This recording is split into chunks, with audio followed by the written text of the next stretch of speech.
যেভাবে লেখা আছে ঠিক সেভাবেই আমি পড়ে শোনাচ্ছি আপনাদের।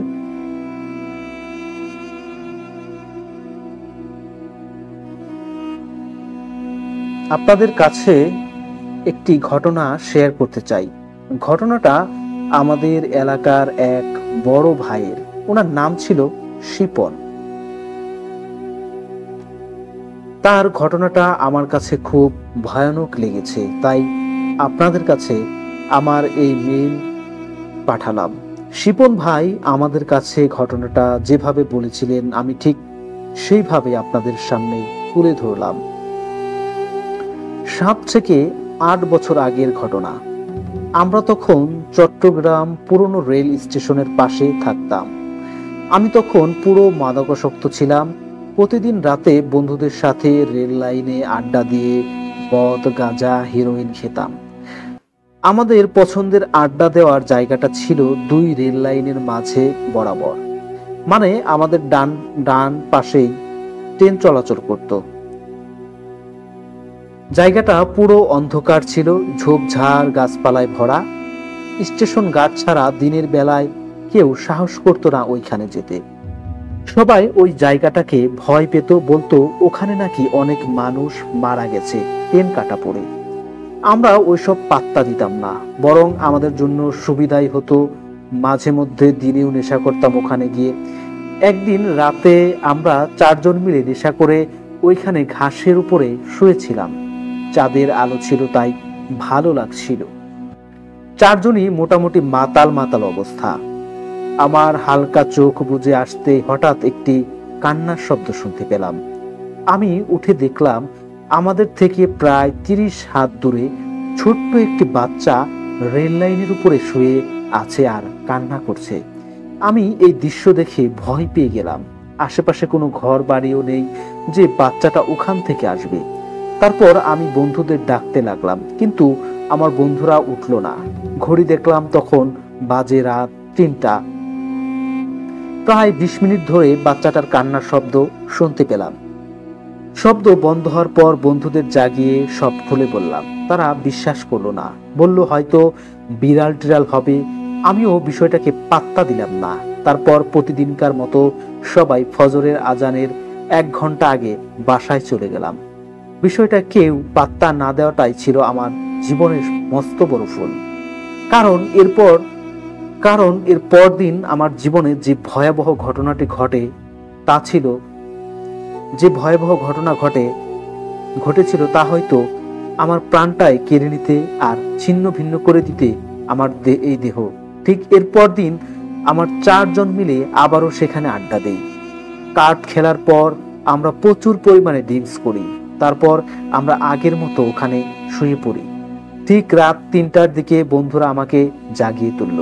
বলল তাদের নাকি শরীর খারাপ লাগছে, 2 জন বমিও করেছে। তারা আমাকে বাসায় চলে যেতে বলল। তারাও চলে যাচ্ছে, কিন্তু ড্রিঙ্কস বেশি করাতে আমারও পুরো মাথা ব্যথা এবং ঝিম ধরেছিল। আমি ঘুমের ঘোরে তাদের যেতে বললাম, কিন্তু ফ্রেন্ডরা আমাকে বারবার জাগিয়ে তুলতে লাগলো। আর আমি বিরক্ত হয়ে তাদের যেতে বললাম আর শুয়ে পড়লাম। তারাও বিরক্ত হয়ে চলে গেল। তারা যাওয়ার কিছুক্ষণ পর হঠাৎ আমার ঘুম ভাঙলো একটি মেয়ের কান্নার শব্দ শুনে। উঠে তাকিয়ে দেখলাম চাঁদের আলোতে একটি মেয়ে রেল লাইনের উপরে হাঁটু গেড়ে বসে মাথা নিচু করে খুব জোরে জোরে কান্না করছে। গতকাল ছোট বাচ্চাটা যেখানে ছিল ঠিক ওই জায়গাতেই মেয়েটা বসে আছে। মেয়েটা এত জোরে কান্না করছিল যে মনে হচ্ছিল কেউ তাকে মারছে। আমি ঘুম থেকে উঠে এই মেয়েকে দেখে ভয় পেয়ে যাই। পরে ভাবলাম হয়তো রেল স্টেশনের পাগল টাগল হবে। সাহস করে এই কেড়ে বলে কয়েকবার ডাক দিলাম, কিন্তু কোনো রিপ্লাই পেলাম না। মেয়েটা কেঁদেই চলছে। আমি বিরক্ত হয়ে লাইন থেকে একটি শিল পাথর দিয়ে তার দিকে ছুড়ে দিলাম। পাথরটা মেয়েটার পাশ পড়তেই কান্নার শব্দ থেমে গেল। তারপর মেয়েটা আমার দিকে তাকালো। তার চেহারাটা ঠিক বুঝে ওঠার আগেই সে রেল লাইন থেকে হেঁটে পাশের ঝোপের ভিতর চলে গেল। আমি ঘড়ি দেখলাম, ঠিক 4টা বাজে। বাসার দিকে চলে যাব ভেবে আমি উঠতে লাগলাম, কিন্তু আমি উঠতে পারছিলাম না। মারাত্মক ব্যথা করছিল ঘাড়। অনেক কষ্টে দাঁড়ালাম, কিন্তু শরীর নাড়াতে পারছি না। খুব বাজে একটা গন্ধ নাকে লাগছিল। হঠাৎ আবিষ্কার করলাম কে যেন আমার ঘাড়ে বসে আছে। তার 2 পা আমার গলায় 2 পাশ দিয়ে এসে ঝুলছে এবং 2 হাত দিয়ে সে আমার মাথার চুল ধরে টানছে আর মুখে খামচি দিচ্ছে। আমি চিৎকার করতে থাকি আর হাত দিয়ে নিজের মুখমণ্ডল বাঁচাতে প্রাণপণ চেষ্টা করি। এভাবে প্রায় কতক্ষণ যায়, কখন বেহুশ হয়ে গেছি বলতে পারবো না। হুঁশ ফিরার পর নিজেকে বাসার বিছানায় দেখলাম। পাশে আম্মু আব্বু বসে আছে। তারা আমাকে জিজ্ঞেস করলো, কিরে কি হয়েছিল, তোর মুখে কাটলো কিভাবে? আমি সব খুলে বললাম আর জানতে চাইলাম আমাকে এখানে কে নিয়ে আসছে। তখন আব্বু বলল, এলাকার কিছু আঙ্কেল স্টেশনের পাশে মসজিদে নামাজ পড়তে যান।